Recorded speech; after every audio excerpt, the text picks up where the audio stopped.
Hi, welcome back to My High Plains Life. I'm Danielle, and this is episode 11.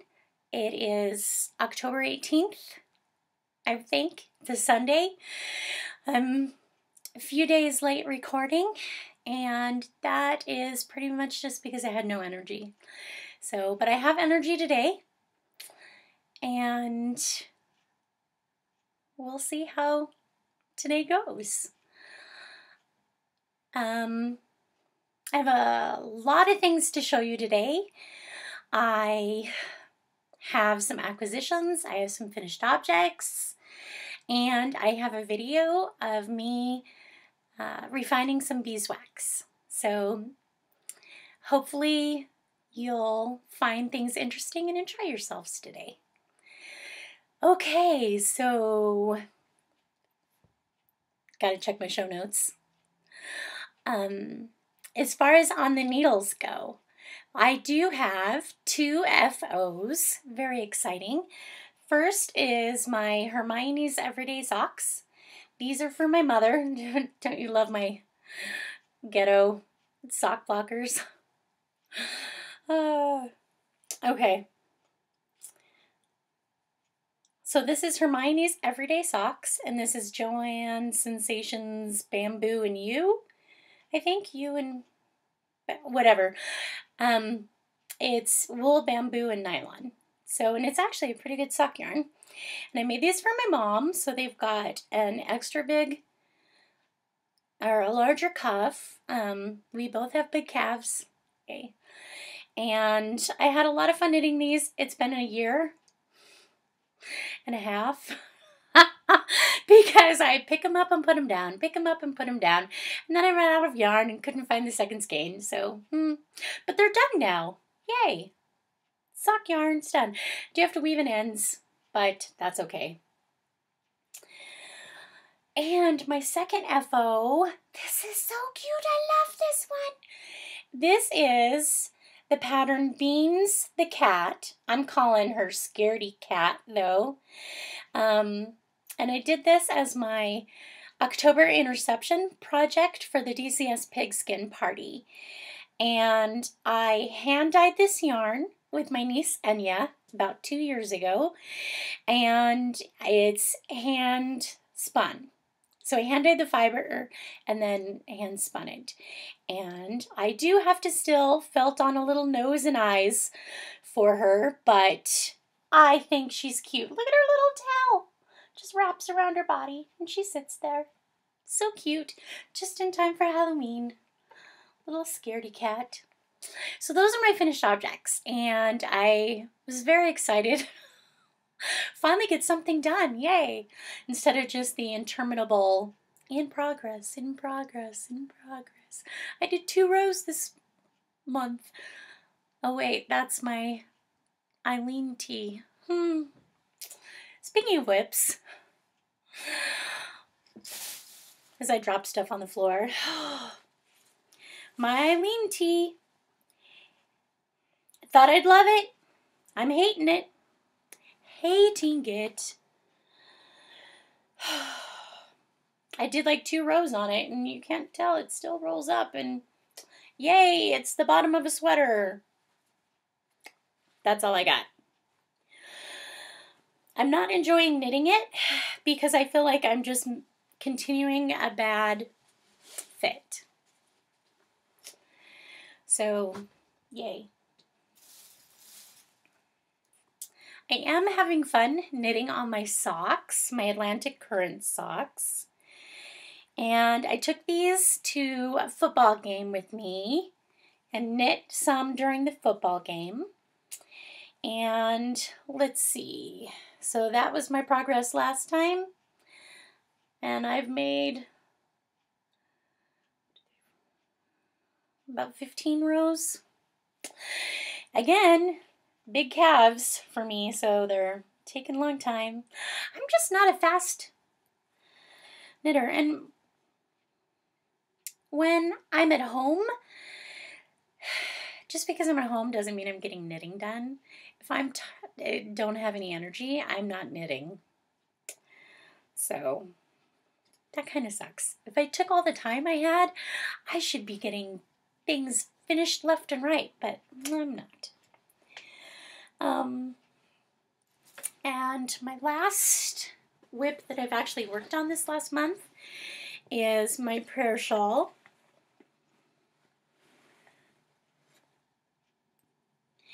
And I finished, I'm in the middle of a row. Of course I am.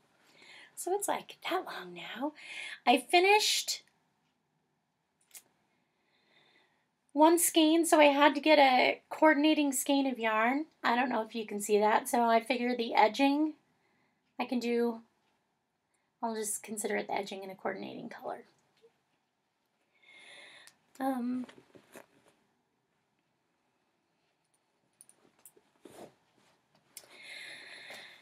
I really only work on that at Prayer Shawl Ministry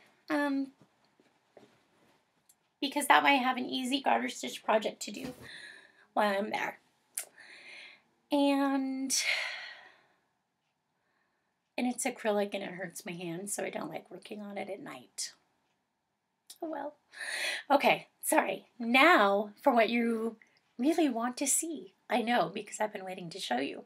I have some acquisitions. I've been on a yarn diet, not a starvation diet, just a diet.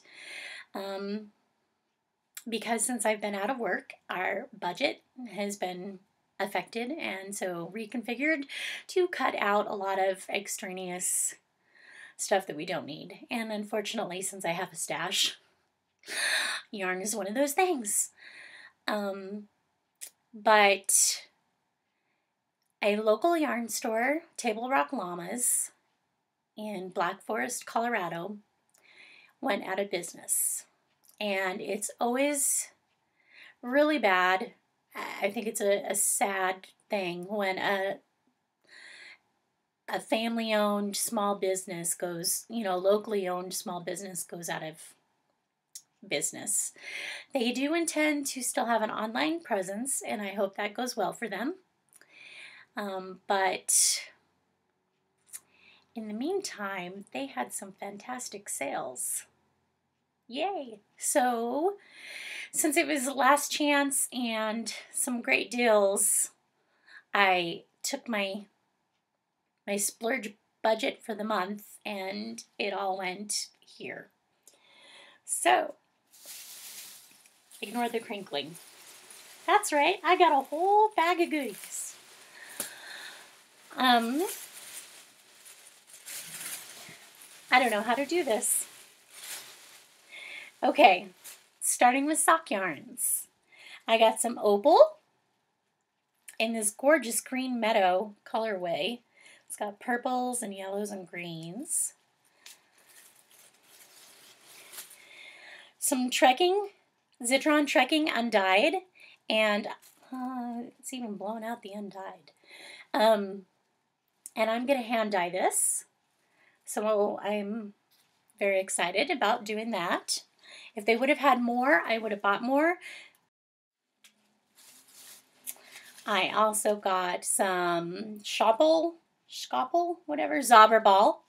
Das Original, in beautiful blues. I thought this would make a good pair of socks for my husband, since I have not knit him a pair of socks yet.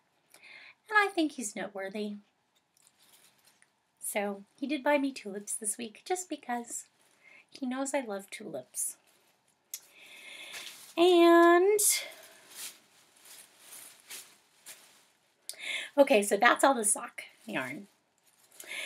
Now I have some alpaca lace here. Some Classic Elite Yarns, Silky Alpaca Lace, which is 70% baby alpaca, 30% silk. Oh my God. It is like softer than a baby's bottom, if that's believable. And it's this beautiful green. So I have 3 coordinating colors. I have this green. I don't know if you can see this. There we go. This multicolor that's got greens and blues in it.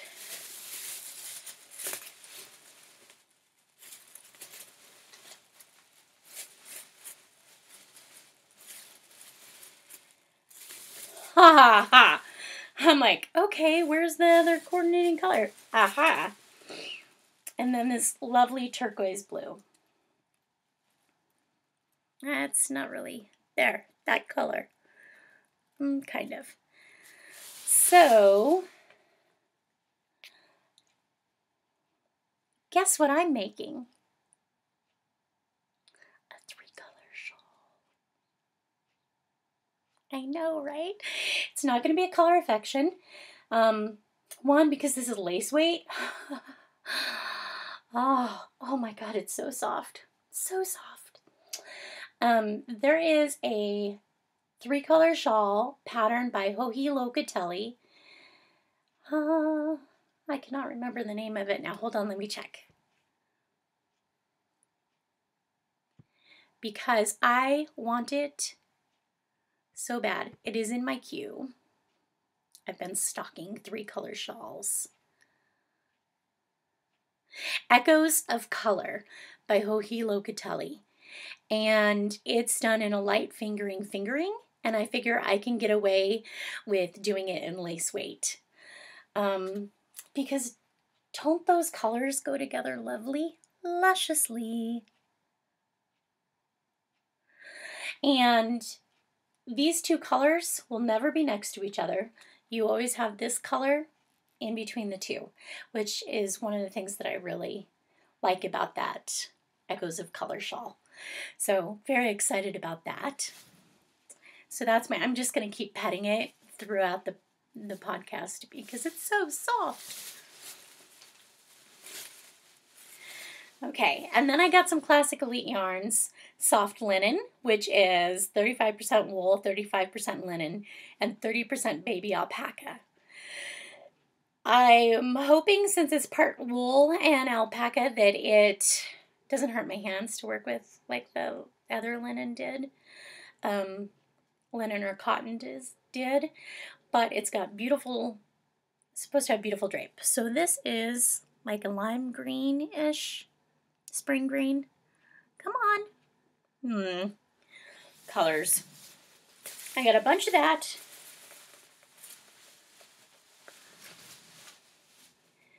A couple in this blue, light blue-gray color. And then a bunch in this dark blue color because they didn't have enough in any one color, but I thought these 2 coordinating colors, I could do a stripey tee or something, and that would look lovely. So, and I got a lot, like probably 12 skeins of that. So, that was my shopping, my splurge in my yarn diet. And I'm glad I did it because it was one last one last chance to support a local business and get myself a good deal at the same time. I'm still spinning my undyed fiber that has a lot of neps in it, and I think it might be Cormo because of the bounce. It's really, really springy, and I was doing some research, and that's what leads me to believe it might be Cormo versus like merino or something like that. As for under the needle, I have joined a mystery block of the month, mystery quilt along at my local quilt shop, Ruth's Stitchery, and it started in October, so I have done the first month's blocks. There's 2 blocks a month that we do, and they're different sizes. And then one of the final months will be a arrangement as to how to put the blocks together, or possible ideas of how to put the blocks together.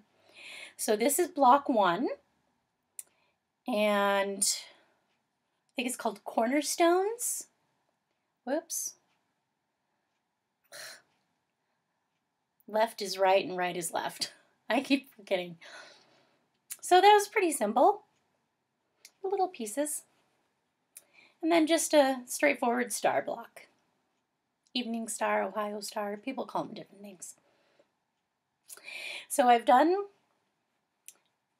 my blocks for October, and I've got my packet for November. Since I am going to miss the first Thursday, I'll be in Phoenix, and I can't wait to get started on those. Let's see. Oh, they're done in reproduction fabrics, and that's one of my favorite eras for fabric, so that works perfectly for me. I have a lot of reproduction fabrics in my stash so that when it comes time to doing borders or binding or backing or whatever, I've got the fabric for it. As for in the garden, it's not much left to do. We unhooked our hoses from the hose bibs in preparation for the first freeze. It hasn't froze yet, which is pretty late for it's pretty late for the first freeze so far. So another weird winter. Okay. And as for in the bee yard, yeah, I still haven't shown you anything. I am going to include a video of me refining some beeswax in preparation for going to Phoenix because my sister would like to make some homemade lip balm. And so I am refining the beeswax so that it's food grade. Basically, it's just filtered really well. And a beautiful color, not too dark, so that it can be used for food grade and cosmetic applications. I have some bad news. My beeswax filtering video did not work out the way it should have. So I'll try and get it fixed and insert, would you sit down? And insert it in next week's or add a little extra podcast. Thanks.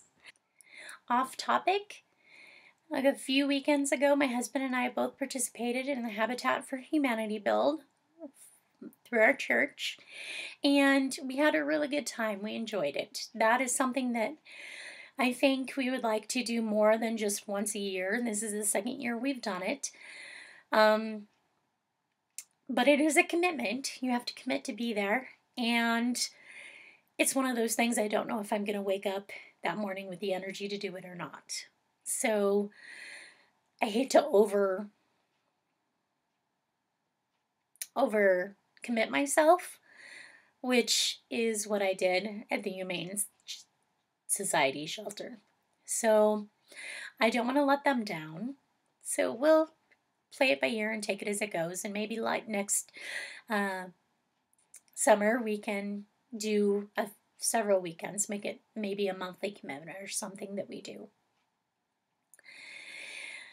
I went to the Air Force Academy versus Wyoming game where Wyoming lost horribly.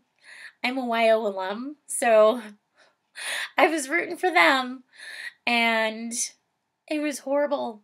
We got smacked, but it was still a fun game, and I got some sock knitting done. In addition to that, we have plans to go to another game, the Air Force Army game, where I will be the lone one representing Air Force, and the rest of my family will be rooting for Army. Go figure. So, if you happen to be in the area and are going to the game, we are tailgating in spot number 1. So swing on by and introduce yourself. Additionally, I've been reading a book called Hind's Feet in High Places.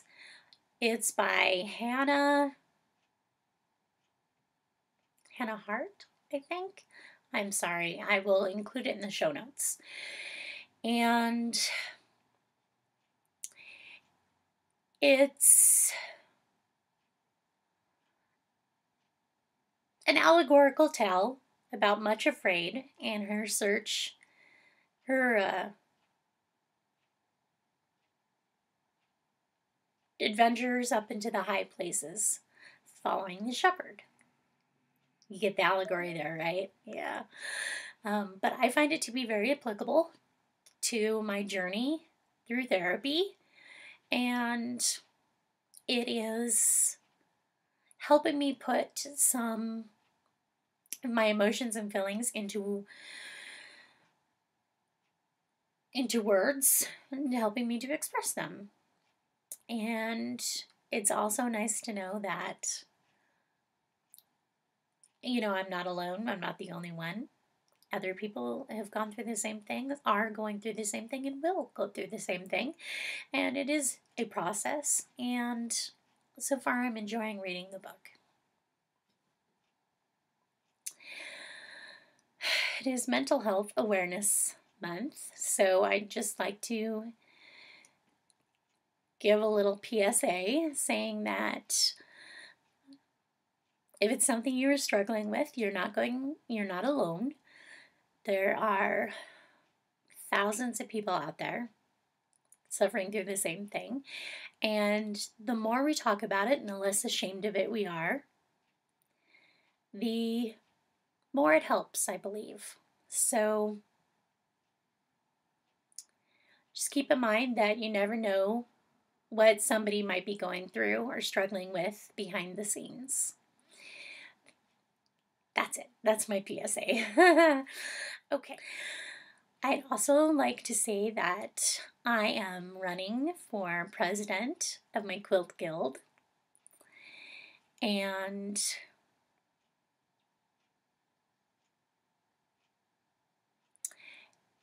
there are 2 of us up for president.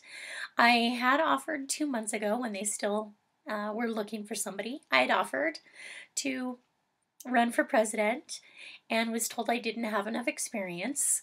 So I kind of backed down.